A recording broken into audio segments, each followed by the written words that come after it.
It's the lesson of literally writing your own ticket.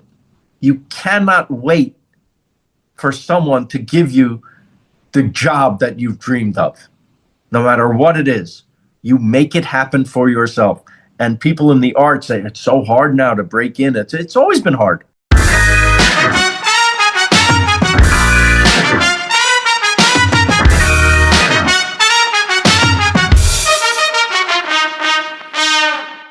Welcome to the Funny in Failure podcast, a podcast that celebrates failure and shines the light on the emotional side of comedy, with yours truly, Michael Kahan. Today's chat is honestly amazing. Phil is empowering, uplifting, has some of the craziest stories I've ever heard, as you'll soon hear. One being his story as a security guard, and also having someone gunning for his Everybody Loves Raymond job. I was blown away. You have to hear these stories. Phil has such an upbeat, unique, and rare viewpoint. I love his mindset towards gratitude and how he sees each challenge as a lesson. It's great. I wish I had more time. Anyway, I hope you enjoy this chat with Phil as much as I have. Phil Rosenthal is an award-winning creator, executive producer, and host of Somebody Feed Phil, as well as a two-time New York Times best-selling author and soon-to-be restaurant owner. Somebody Feed Phil, one of Netflix's most popular food and travel shows, has garnered a cult-like following and recently released its 8th season in June in 190 countries.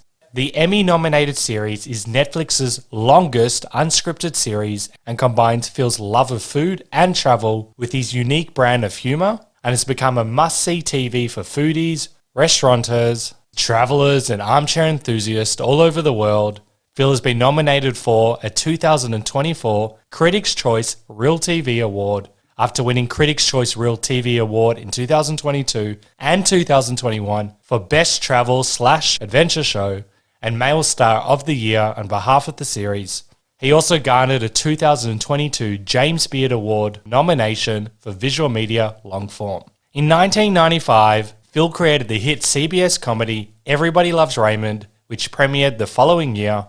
He served as the showrunner and executive producer for all 9 years of the show's very successful run, which ended in 2005. During its original run, the show was nominated for over 70 Emmy Awards and won 15 awards, including 2 for Best Comedy Series in 2003 and 2005. Phil also won the 2002 Writers Guild Award for Excellence in Television Writing for his Italy script.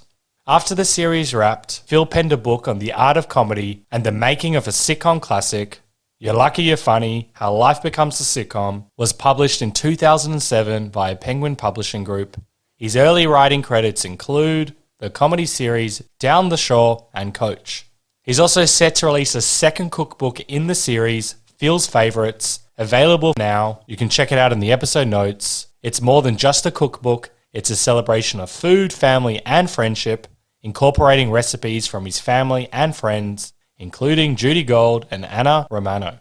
So as you can imagine, we dive deep and we cover a lot, and we chat about executives trying to sabotage him, writing what you want, gratitude, Somebody Feed Phil, Everybody Loves Raymond, and almost quitting twice, his crazy story as a security guard, creating your own ticket, plus plenty more. Before we get into this epic chat, in case you aren't aware, the videos are now available on YouTube under Michael Kahan. That's Kahan with a K, unless you're listening to it already. I'll still be posting snippets of these chats on Instagram under Funny in Failure, so check them out if you want to stay in the loop for upcoming episodes, or you want to ask a guest a question. I'd also love it if you would share the podcast or share your takeaways from the chat. It really motivates me, helps the podcast grow, and ensures I can lock in amazing guests like this one. And just as a final reminder, the podcast comes out at 3:30 Melbourne, Australian time, with the full video of the podcast to be released the following day. Okay, cool. Thank you. Let's get into it. You've had many jobs before you got into show business. Yes. And I'm sure many people won't be surprised to know that, like me, you are a security guard. I'd love to know a bit about your security guard adventures. Yes. Where were you a security guard? The zoo, schools, all these. Wow. Yeah. You know, I graduated with a degree in theater, and I quickly realized that whole world was not open to me when I had that degree. Yep. And so one of the jobs I was qualified for was to stand around the museum in a suit as a security guard. Nice. And I worked at one of the most famous museums in the world, the Metropolitan Museum of Art in New York. Mm. And it's gigantic. And I worked every shift at one point. And then I worked the graveyard shift. Did you ever do that? No. I picked my own hours. This was midnight to 8 in the morning. Oh, that's brutal. And I needed to do it because I was finally cast in a play.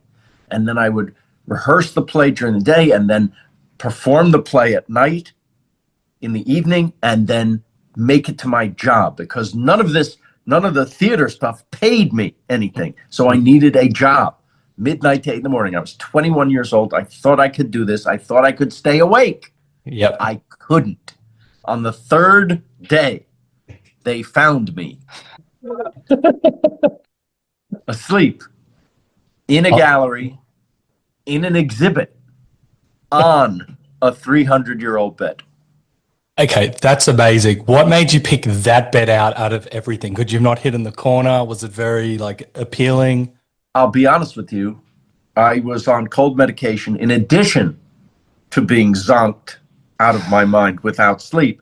Yep. And I had no idea what I was doing. I remember doing my route, and you walk through the museum, you say Route 5 at 3291, which is an extension on the wall that dispatch down in the basement. They call the number to make sure you're really there. You say check, they say check, you hang up. I finished, and I looked at my watch. I've got 15 minutes, and before I'm due back at my post, okay? Mm. And I looked to my left, and there was a bed. And I remember walking over to it. And the next thing I knew, a big woman was shaking me. I had been asleep for an hour and a half, and the entire security team at the museum was on high alert. Where is that guard? Were they worried? Of course. Is there robbery in progress? Did the guard commit a robbery? The guard is something happening? Is the guard dead? They don't know. So everyone is looking for me, and they find me. This woman found me. She's shaking me, and I remember looking up at her and thinking, how did she get in my room? Yeah. And she said, what are you doing? I said, oh my God, when I realized, I'm sorry. I banged my head on the low ceiling of this period room from the 1600s. and the head of security, later, they said the head of security wants to see you. Ooh. And I went to his office, and he was like, listen, to you it's a bed. To me it's a bed. To them it's a work of art. You're fired. Oh, like that? That's quite like a story. And you're fired. When you're fired at the Metropolitan Museum of Art, you go downstairs, you clean out your locker, and they don't let you out the front door. They put you out the back. And the back door of the Metropolitan Museum of Art is on Central Park. Yeah. And Central Park in 1981 at 1 a.m. was not very safe. True. And that was one of the scariest moments of my life. Oh, really? Because, now go navigate Central Park at 1 a.m. Are you wearing your security outfit? Because that could draw even more attention. They take that back. Michael, everything. They take that back from you when they fire you. You don't get to keep the uniform. But you end up coming back. Where did that chutzpah come from to, get your job back? I appealed. And I said there were extenuating circumstances. And the main one was that I was on cold medication. That was my defense. And I remember this. So the guy that fired me was the head of the night watch. My appeal went to the head of all security. Wow. And this was I think, retired New York City police detective, maybe in charge of all detectives in New York City. Now he was the head of security for the entire Metropolitan Museum of Art. I remember he was sitting behind his desk wearing a gun. And I was quite intimidated. Yeah. But he basically said, well, how come you're such an idiot?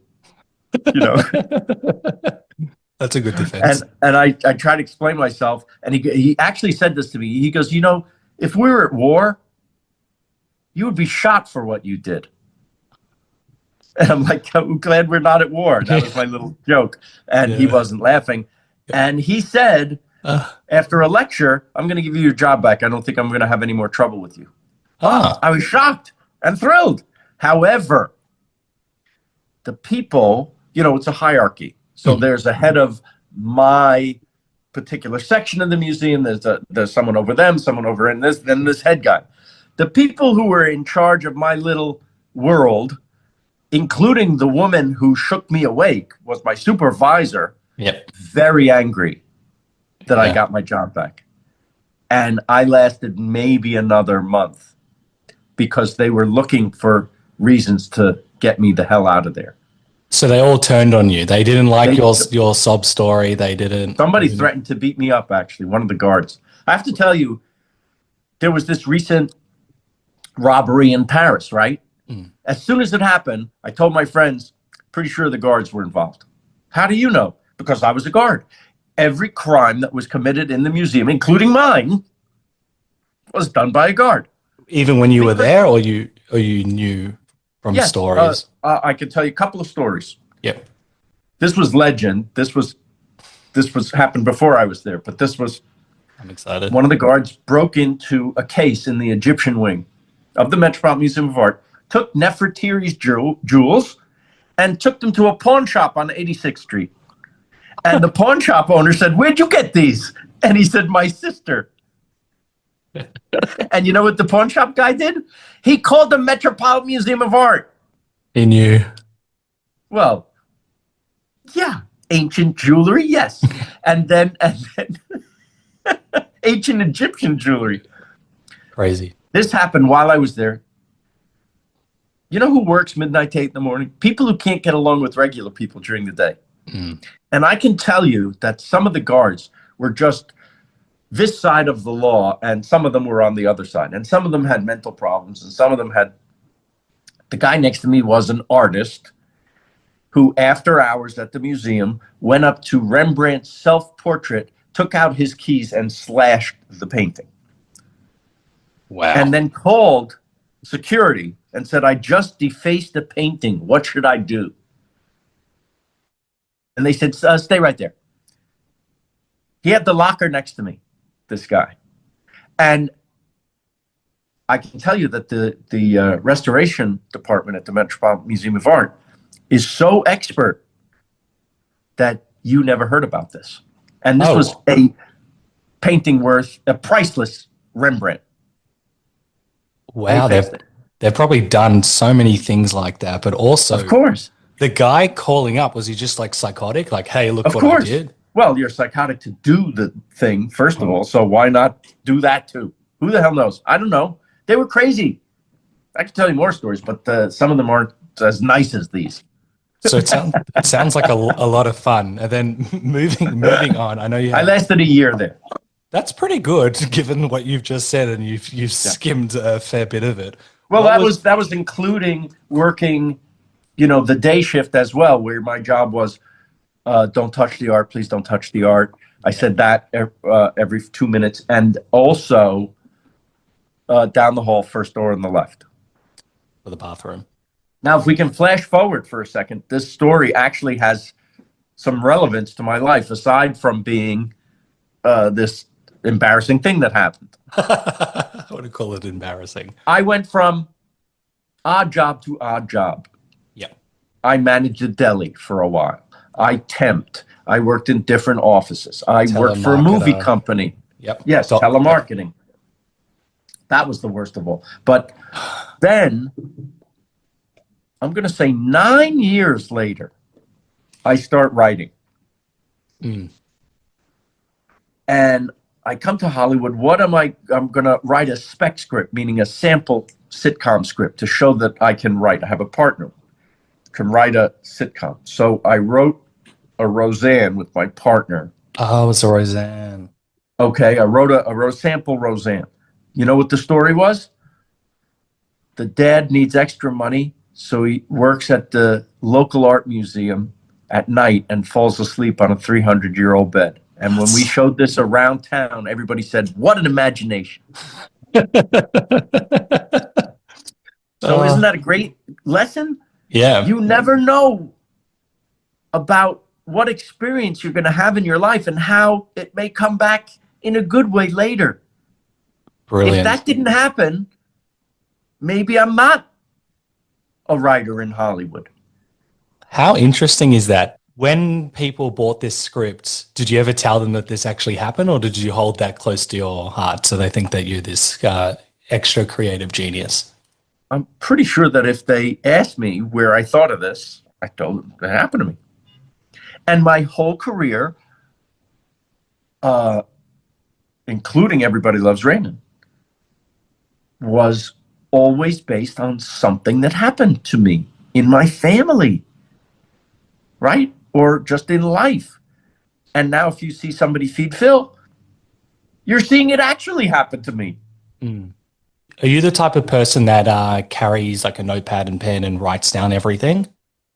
You know, I did for a while. I did. I advise every young writer to keep a journal. Mm. It's very important. First of all, it gets you in the habit of writing. Second, especially if you put no pressure on yourself and it's just your thoughts of the day or stuff that happened to you each day. If you think, you don't have the creativity to write about your thoughts, let's say. Yeah. But it's going to evolve to that naturally over time anyway. Can happen quickly, can happen right away. But sooner or later, you're going to start writing your feelings down. That's where the good stuff is. Yeah. But I don't even want you to think like that. I just want you to just write. It's not for anyone to see. It's just for you. It's an exercise, like working out. Okay? You would invite somebody to watch you work out, Yeah. unless you're Arnold Schwarzenegger. But you're just writing for you. And then a couple months later, I want you to go back and look at some of that writing. Most of it will be terrible. But there may be one thing where you go, hey, there could be a story in that. There could be something there. And then I want you to just expand on that. Again, for no one but you. But you never know.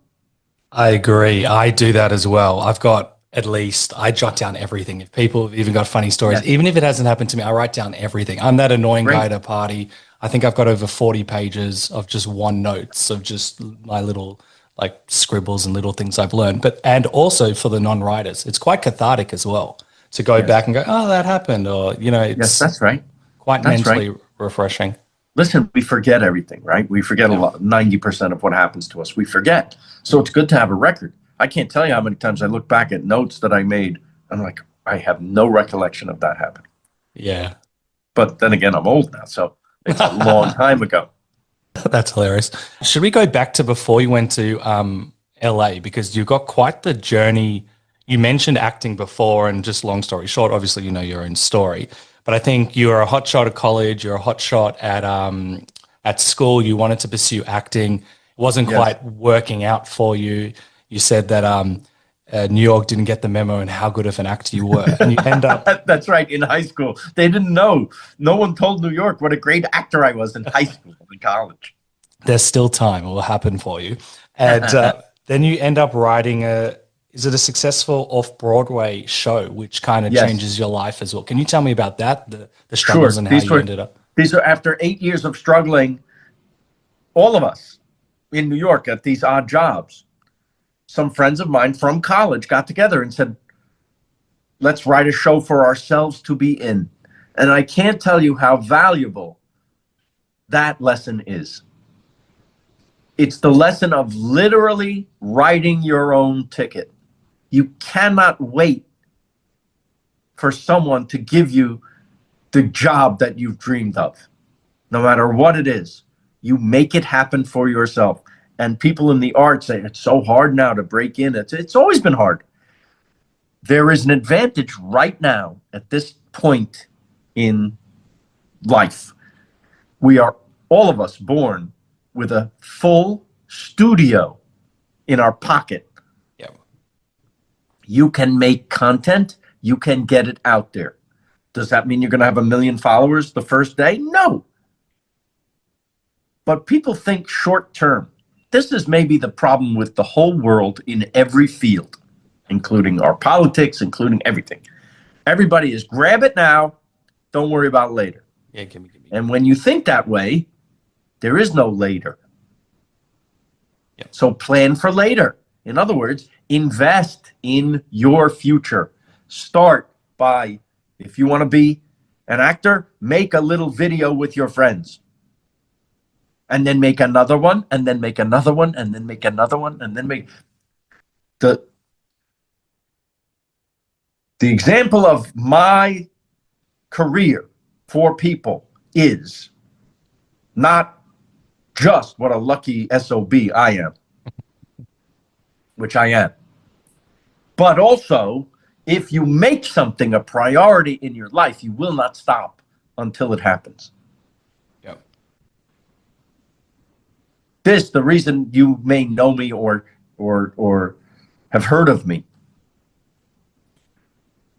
didn't happen overnight. And I'm sure everyone you've talked to on this show has the same story. How many people, when they win the Oscar, it's always the same speech. For 10 years, nobody wanted this movie, right? Always. It's never just given to you. People think you wake up and people think I got Somebody Feed Phil because I had done Everybody Loves Raymond, and so they gave me whatever show I wanted to do. It took 10 years between Raymond and Somebody Feed Phil. That's crazy.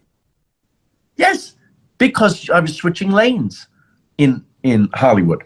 Yep. They knew me as the writer of Raymond, a sitcom, and now you go to your agents and you say, I'd like to host a travel show. They looked at me as if as if I pooped on their carpet. You'll never forget that look, right? Yes. And I agree. This is fantastic advice, and it's not just advice for creative arts. It's advice getting into any For everybody. field. For anybody, yes. It takes work and in terms of dedication. And in terms of writing, was that ever on the radar, or was it because this is so hard? No, it was never on the radar. No, I studied this, and now I had a well-rounded education at Hofstra University. I thought, listen, I wasn't even thinking of serious acting. I just wanted to be funny on stage. I didn't want to be a stand-up comedian. I thought that was terrifying. I tried it once when I was 19, and it was mortifying. And I like doing characters because that's what I saw on TV. Do you have the show The Honeymooners? I haven't Never heard of it? No. Very funny show if you can find it on YouTube. Jackie Gleason, you've heard of him? Yep. Okay, so this was his sitcom. Okay. And it was, I think, my favorite growing up. I was already too old to have watched it in its original run in the 50s. But I was around in the 60s, so as a little kid, I was seeing the reruns of that show already in syndication, which meant I could see it every day. And I kind of memorized that just, I don't know, because I saw it every day. Wow. And then there were other sitcoms of the 70s, like All in the Family and The Mary Tyler Moore Show and Dick Van Dyke and Taxi and The Odd Couple and classics. I saw these funny people, and my dad was funny, and I wanted to just be funny on stage. So writing never occurred. When you're a little kid, you don't even know there's writing or directing or producing. Yep. But at Hofstra University, I learned about writing, directing, and producing, all things I thought I'd never use. Interesting. All things I'm like not even interested but I learned it, and it served me very well as a showrunner because I actually knew the difference between a writing problem, an acting problem, and a directing problem. Interesting. I could articulate this to the actors and save us a lot of time because most of the shows I had been on before then in sitcoms, the writers had no idea about these differences and so thought they could fix the writing. And that meant staying up till 3 a.m. to rewrite the whole script when all you needed to do was say to the actor, if you stand over there next to that person, that line will work. Oh, interesting. You got the whole 360 view because you've done so many different things. Exactly right. And if you say the line like this, that line will work. And that saves you from rewriting the whole thing. There's so many writers that wish they knew that, because we've had so many on and so many 3 a.m. I know you didn't do that on Everybody Loves Raymond, but we've had Never. Mainly because of this knowledge that I got from my education. Right? I'm not the best who ever lived, but I did know this stuff. Is that through the experience of working in other shows, or just intuitively? I think, Malcolm Gladwell said to be an expert in something, you have to have 10,000 hours in the field, right? Yeah. I had 10,000 hours at least of TV watching. I love that. Then I'm a professional. Right? This got in deep, and I was interested in it. And so it got in a very deep way. So it was like in my bones, the sitcom structure. So my friends who actually wrote sitcoms taught me the structure of a sitcom in about a minute. Wow. I can teach it to you right now. The structure of a well-made sitcom. There's 3 main points. The first main point, you know what the most important element of the sitcom script is? What's that? What's it about? What's it about? The premise, right? Yep. You know what the second most important thing is? And this took me a second to figure out.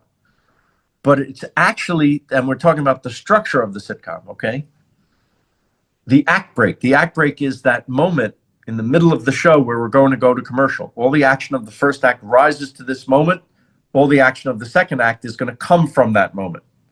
So this is a tent pole in the middle of your story.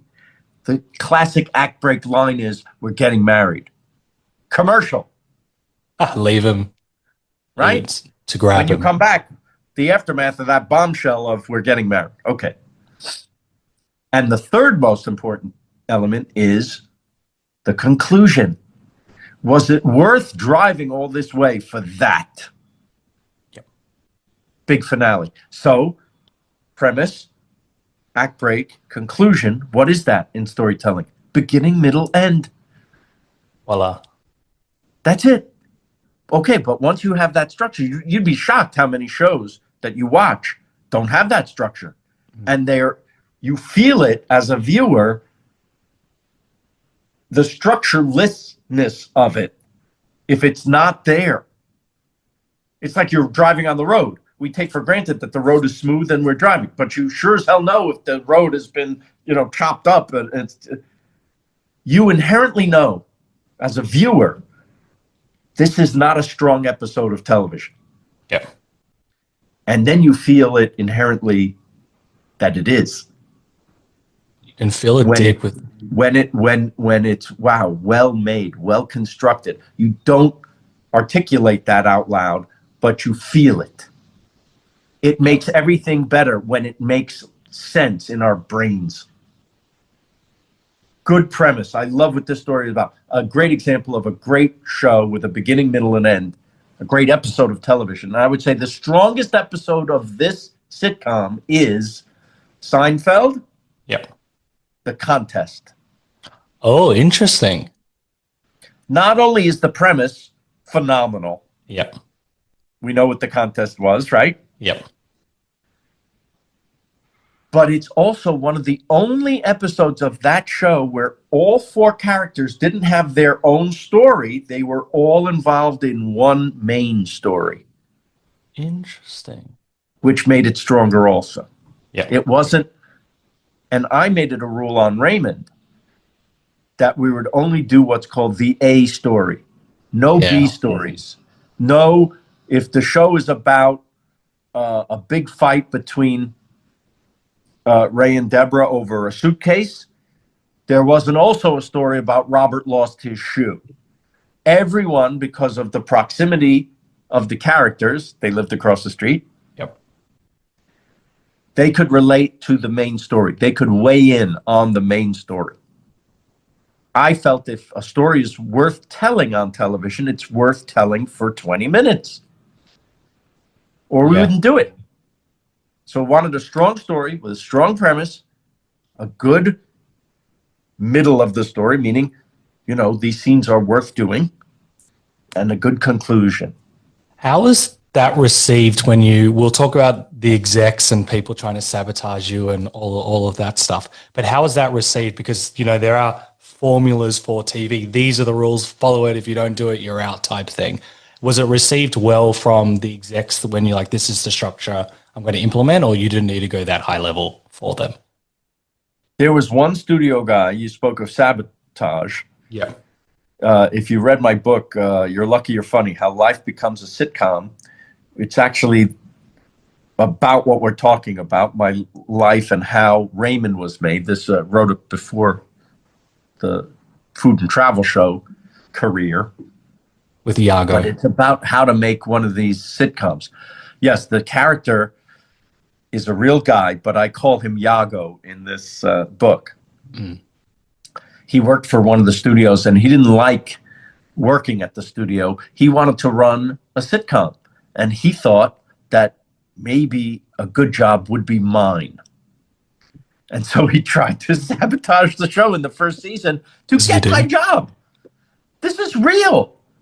I mean, it's hard enough to make a sitcom with everything going great. Exactly. Let alone have a guy gunning for your job and going to your star, Ray Romano, and saying, this Phil is not the guy. I should be the guy. Oh, my God. Listen, I'm just lucky that Ray was secure enough, as insecure as he was when we were starting, to stick with me. Because if Ray had said, as the star of the show, yeah, maybe Phil isn't the guy, I wouldn't be here. But isn't that crazy that this guy Yes. was so... I've had Yes. a lot of showrunners on the podcast, and I haven't, well, at least they haven't told me. I haven't heard any story where a guy is basically putting his hand up and saying, I want your job. Not only to sabotage you, but I want your job. Well, he didn't say those words to me, Yeah. but he said it to other people, and he would, in public, meaning we would have note sessions after the table reading, right? The first time the cast reads the script on a Monday for that week's episode, they read it out loud, and then you listen to notes from the studio and the network. He would, piss on the script. He would just say, this is terrible, I don't know what you're doing, and this and that. No one else felt this way. He would just make it his business to run us down. So not only was he not helping us, which we needed all the help we could get starting out, he was hurting us. What was it like when I'm sure someone would have told you about this. I know he's trying to drive a wedge between you and Ray. Did you approach him? What was that moment where you're like, he can finally back off? End of season 1. He had one more attempt at my job at the end of season 1. Now, I think the best weapon I had was that the show was going well. Okay? Yeah. So he seemed insane to people, and maybe he was. Sounds like it. Some people are so blind with ambition and just malice that it clouds their judgment. I have to say that years later, he's apologized. Oh, actually. Yeah. I mean, we're talking 25 years later. I wouldn't think someone like that would be capable or want to admit it. Or Some people grow up. Will I ever trust him fully? Probably not. But I do accept his apology. That's nice. And I told him so. Yeah. He actually apologized right after the series was over.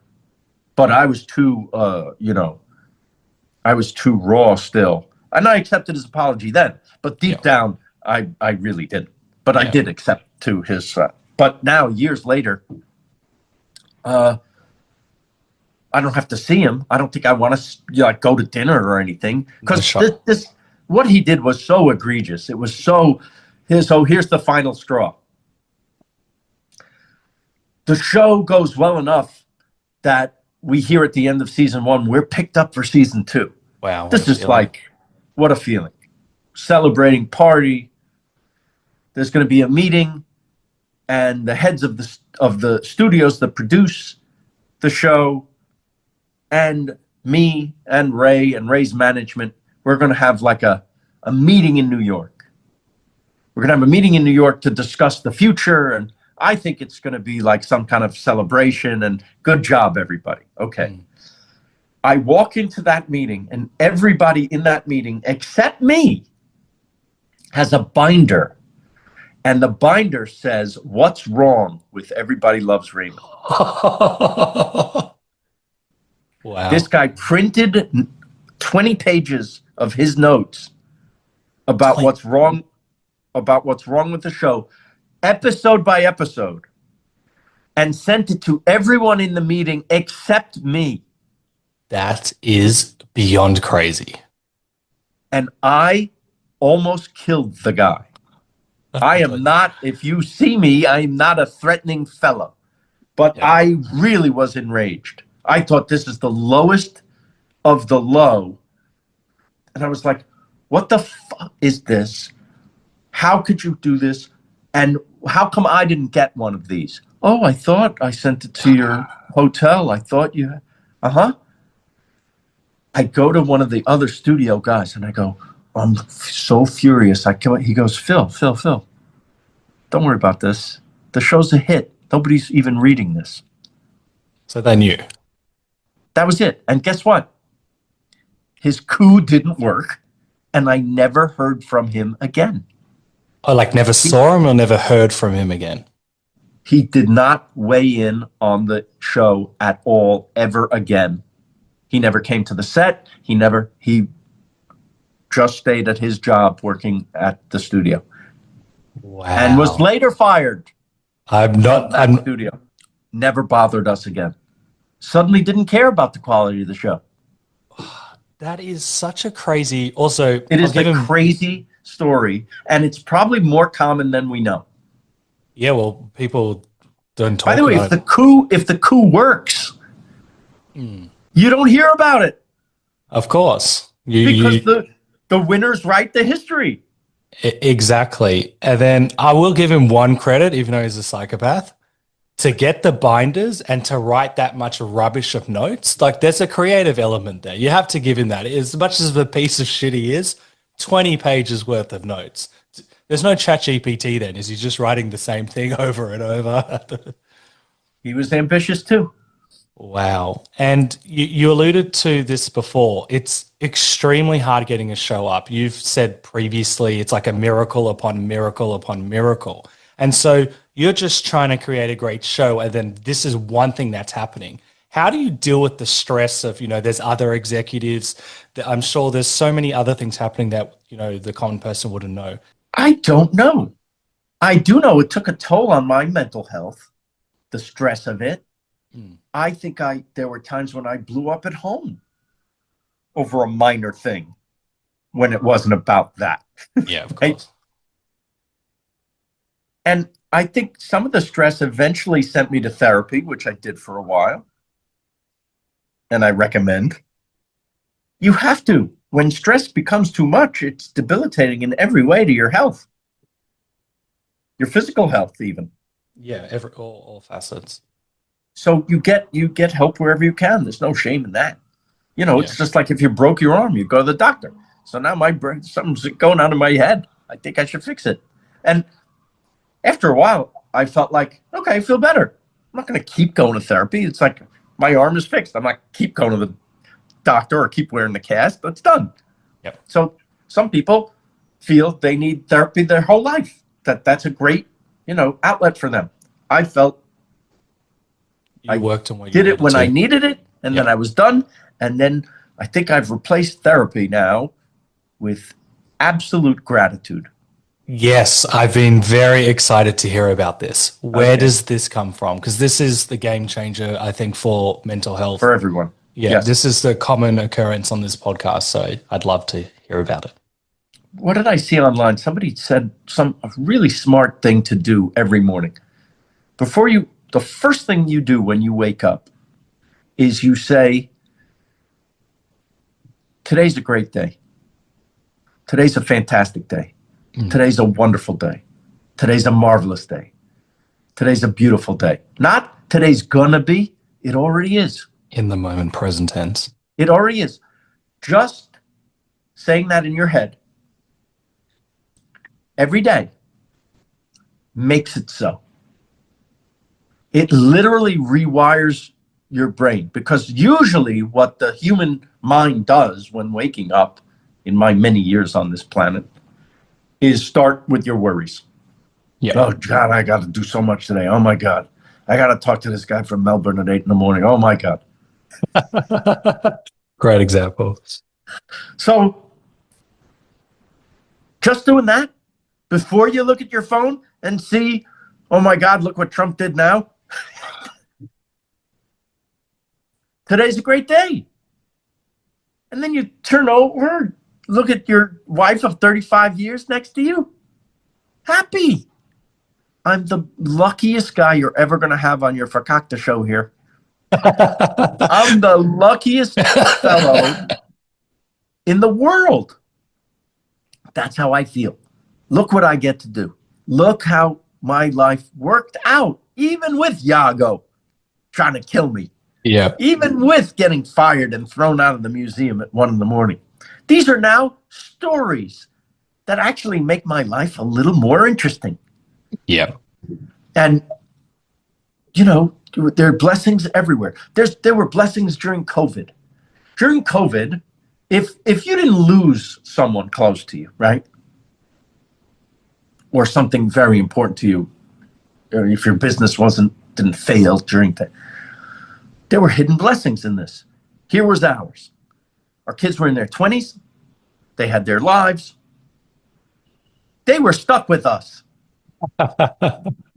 They couldn't go out. We had dinner every night with our kids in their 20s. Oh, that's beautiful. I would turn to Monica and I would laugh and I'd go, they can't go anywhere. You trapped them. You caused COVID. Guess what happened? We became closer as a family. Nice. Which lasts to this day. Mm. Right? COVID was 6 years ago now. Can you believe it, by the way, that was 6 years ago? I mean, that's crazy. Yeah, it's like it never happened, isn't it? I know. It's like it. And it was earth-changing, wasn't it? Yeah. But the hidden blessing of that was we had this gift of time with our loved ones that we may not have had otherwise. So even in that, hidden blessing. Are you and something good? Are you always like that? Do things weigh you down now? Of course. I mentioned one guy who makes life difficult. It sounds like you've added the gratitude since then. You've had therapy. Yes. You've really looked mentally inside yourself. It sounds like more times than not, you're a happy-go-lucky guy. I'm not saying that I'm a smiling idiot and that nothing bothers me. I'm still a person. And when I see the news, I get really upset, angry, frustrated. But at the end of the day, and even at the beginning of the day, I'm still the luckiest person that ever lived. And I still have gratitude. Does that mean I'm a total optimist? No, I worry. But you can have more than one thought in your head. And if your overwhelming feeling is gratitude, the rest is gravy. And in my case, it's literally gravy. I love this attitude and mindset. I think it, as you said, it can transform maybe not in the moment, but it can transform the hardest of situations. And that's right. It's the gratitude is the thing that I've noticed from the happiest people. I think that's like, if I was to pinpoint one thing for mental health, it's gratitude. So I really appreciate it. There's another thing. If you're suffering from, depression or anxiety, one of the best things you can do is actually help someone else. Yeah. Because your depression is what? Going inward, right? Oh, me, oh, poor me. Oh, God, I hate everything. I hate myself. Depression, everything stinks. The best way out of that is to go outward. Yeah. Outward means doing something nice for someone else. It could be a tiny thing. You will feel better. Not even thinking about what it does for other people. You will literally feel better. They did a study. People who smile and say hi to people as they pass on the street are naturally happier people without expecting hello in return. And some of the people might think that guy's crazy, but just smile, hi, hey, that. A lot of people are trained not to make eye contact. Yeah, look down, look to the side. Right? Yeah. But I love looking at people. I love seeing people. I love people. So I go, hello, just as I pass, hello. Oh, that's awesome. Yeah. And that already, wouldn't you rather be that guy than this guy? Yeah, because when you're that guy, you feel bad as well, avoiding eye contact, looking down. That's it. And all you do is wish the world was different. Yeah. But I'm telling you, you can be different, and then the world is different. Yep, change the internal, and then the external changes as well. Yeah. Brilliant. I want to type a few points, and everybody loves Raymond because you said a few things that are gold, but I don't even know where to start. We're going to have to do like a part 10.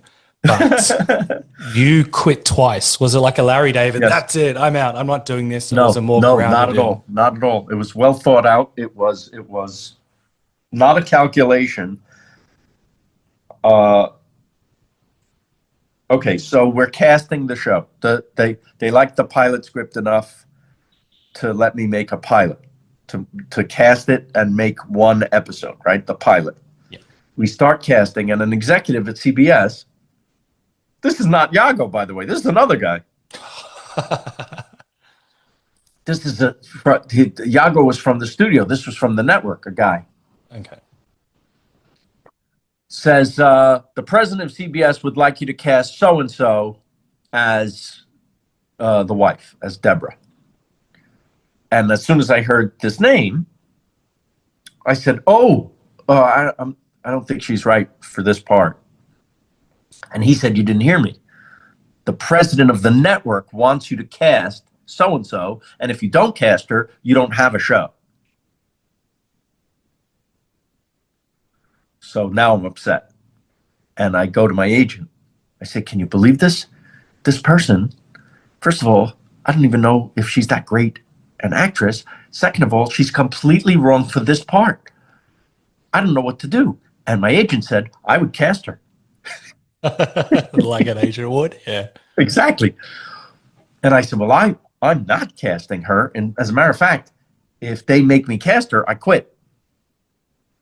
He said, what are you doing? Don't you want to have a show on the air? I said, the best advice I ever got was from an old showrunner who, when I was writing this pilot, I asked for advice. And you know what he said? Do the show you want to do, because in the end, they're going to cancel you anyway. Brilliant. This became my philosophy of life. Amazing. We all get canceled one day. So do the show you want to do. Live your life. That's not just writing advice. That is exactly life right. Advice. Yeah. Live your life. This got to me so he tossed it off like a joke. They're going to cancel you anyway. He's funny.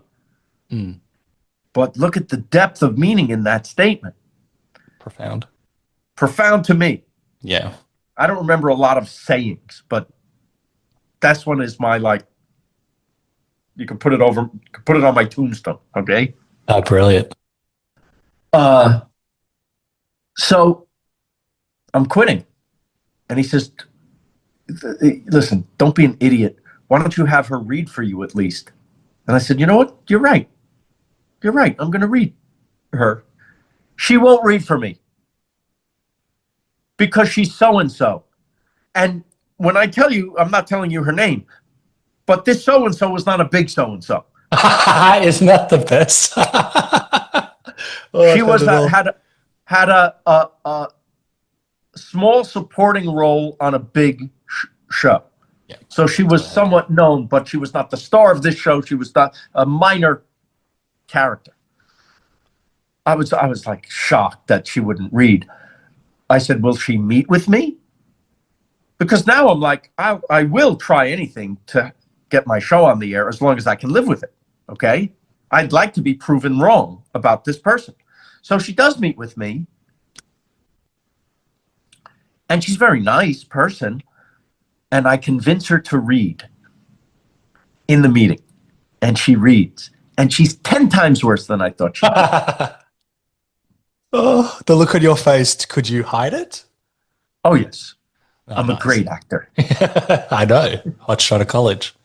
So I now know that I'm going to have to quit my show. And the way it works in Hollywood is you bring 3 choices for your actors for each role, 3 choices to the network. They literally audition for the network. Yep. Network's paying for the show. They get to have a say in who's going to be cast. And I'm told that today I'm going to bring my 3 actresses in. Patricia Heaton is not one of these people, by the way. We don't know she exists yet, but I have 3 actors who are certainly better than so-and-so. Yep. I bring them in. Each one of them goes. They're all fine. They're all good. And I've been told that when they're done, the president of CBS is going to say, what about so-and-so? And if you don't say yes, you don't have a show.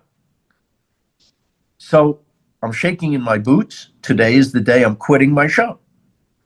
The 3 actresses go, and right on cue, the president of CBS stands up and he says, what about so-and-so? And I said, I love her. I said, she's great. I've loved her in everything she's ever done. And I met with her yesterday, and I fell in love with her. I wanted to marry her.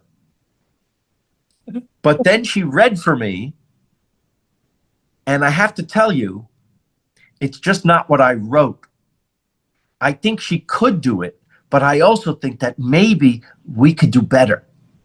And the president of CBS said, well, it was just an idea. All that stress just for that comment. All that stress. So, wow, that taught me a lot. First of all, be deferential to the king. Yeah. Don't say, fuck you, I'm quitting. Don't say that. Yeah. Figure out a way to give him his due.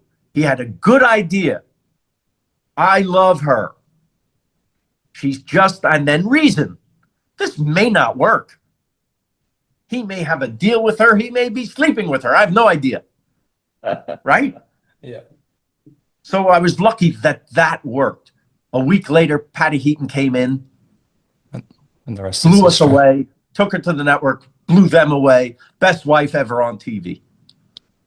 Now, that was the first time I quit. The second time was, or I guess we should say almost quit. But I was quitting. That's true. It wasn't a tact. It wasn't a thing. I knew the show wouldn't work with this actor. Now, the pilot goes well enough that we get picked up to series, meaning they're going to put it on TV. They're going to order 13 to start. That's so exciting. It's a very big deal. I get that phone call. My agent says, congratulations. They just want to know who's going to run the show. I said, well, I assumed me. He says, you never ran a show before. I said, yeah, but they like the pilot, right? Yeah.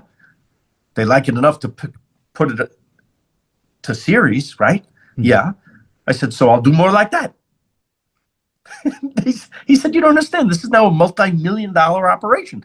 They're not going to trust someone with no experience in running a show with this enterprise. I said, oh, well, then I quit. He goes, why are you always quitting? I said, because it's my show. I'm literally writing about my family.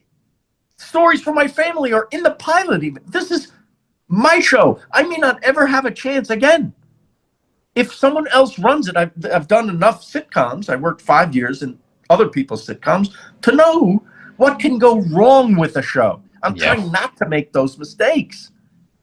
There has to be a vision of the guy driving the car. Someone who just comes in and now runs the show, they're going to have it their way.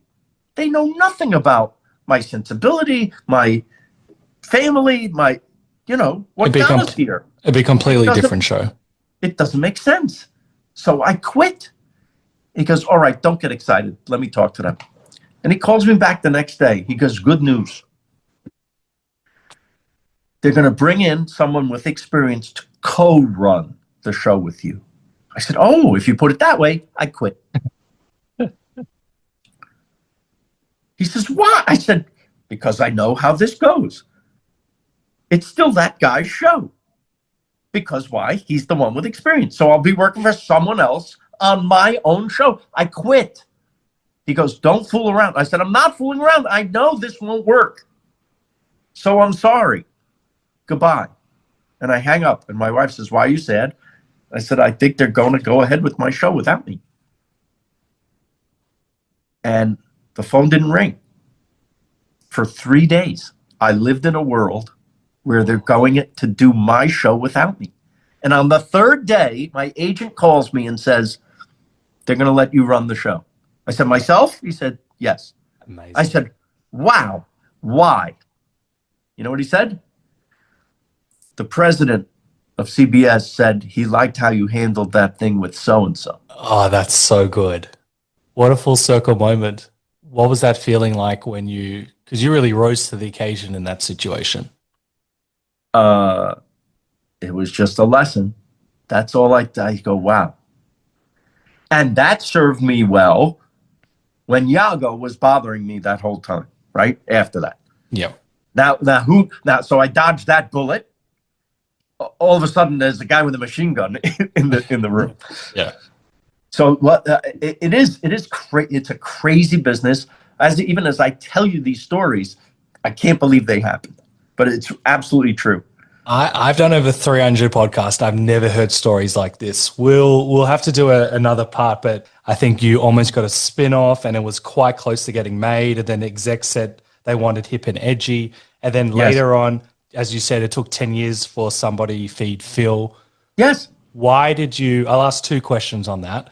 Why did you decide not to give up? Why did you continue to make Somebody Feed Phil? Well, after Raymond, I thought my purpose in life was to write sitcoms. Why wouldn't it be? It seemed to work. It lasted 9 years. We decided to end it, not the network. They didn't get canceled. They offered us a ton of money to stay, but I was a student enough of sitcoms to have learned that, a lot of shows stay past their due date. Yeah, and we remember them.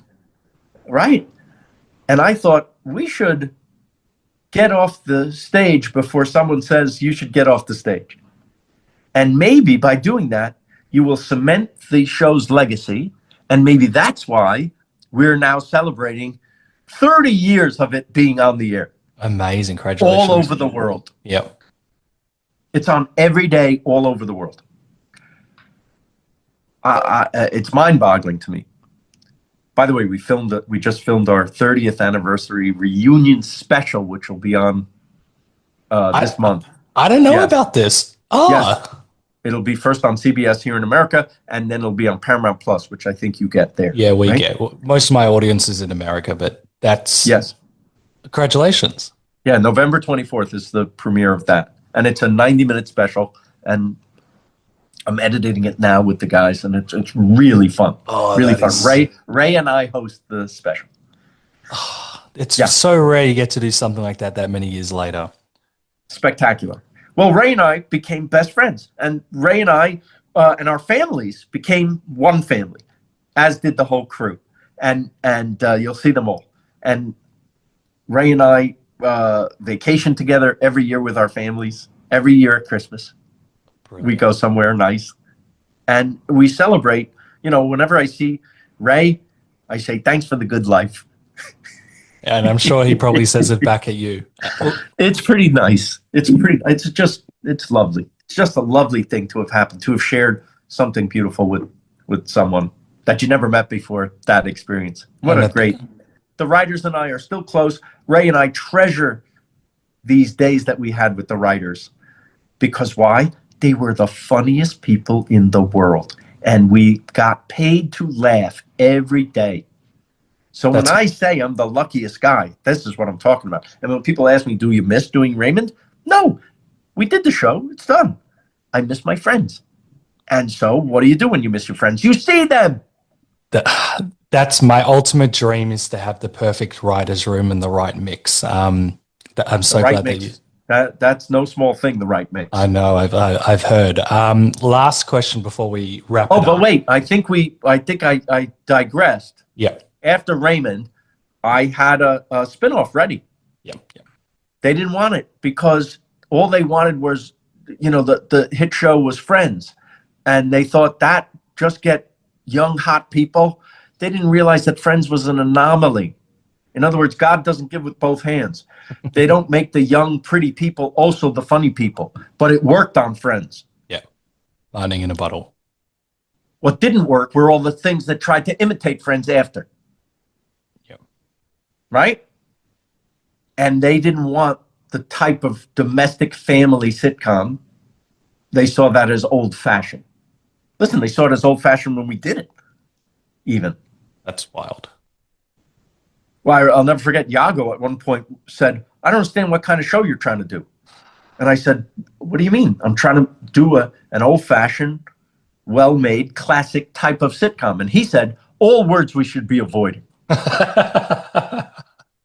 What a dick. And I said, well, what word should we be running towards? And he said, hip and edgy. I said, well, you got the right guy. I'm Mr. Hip and Edgy. And so my agent told me the same thing after Raymond. Just be more hip and edgy. And I struck out, I don't know, for a couple of years. And then I thought, if I'm going to hit my head against the wall, why don't I pick this wall over here in show business?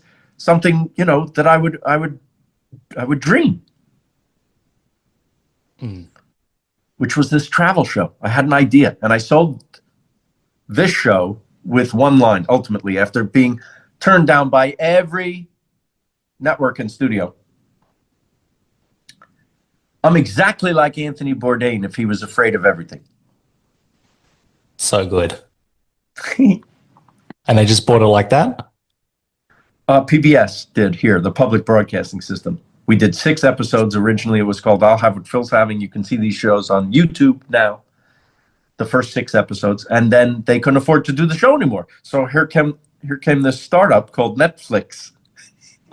And we changed the title, and we're now their longest running unscripted original series. That blows my mind. Last question on that. It's such a good show. How rewarding, Thank you. After 10 years to do this show, Yes. a lot of struggles. How rewarding is it, to do a show like this? It's all right.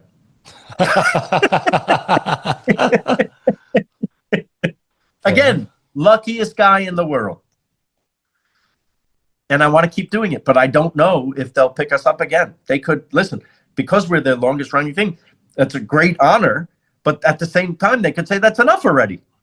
They like things, you see most shows last Like 2-3 seasons because they like new things all the time. When you turn on the Netflix, you see new shows at the bottom there, right? You see the little thumbnails of the posters.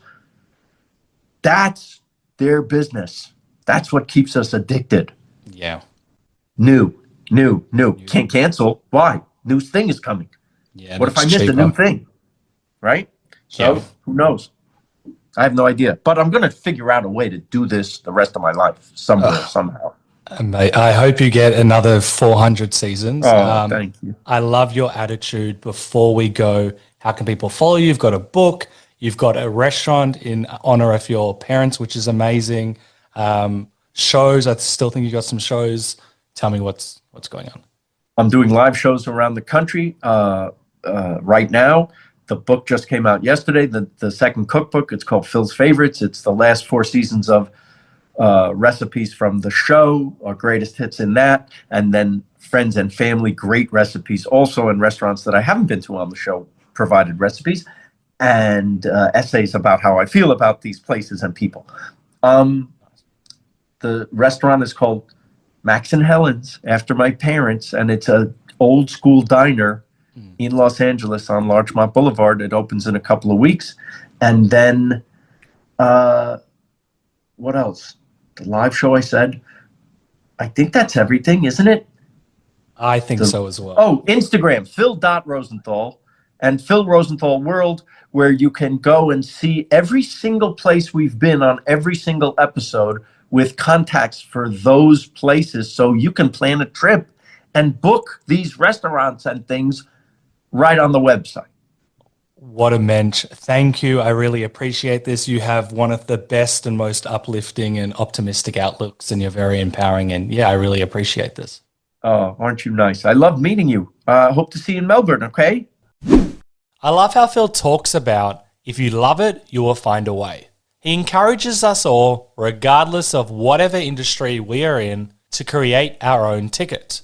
Meaning, instead of waiting for someone to grab us by the hands and offer us our dream job, it is in our best interest to seek out and create our own opportunities. An important message for us is not to feel disheartened if success doesn't happen straight away. Phil is a great example of how great things often take time. Both of his successful shows, Everybody Loves Raymond and Somebody Feed Phil, each took 10 years in the making.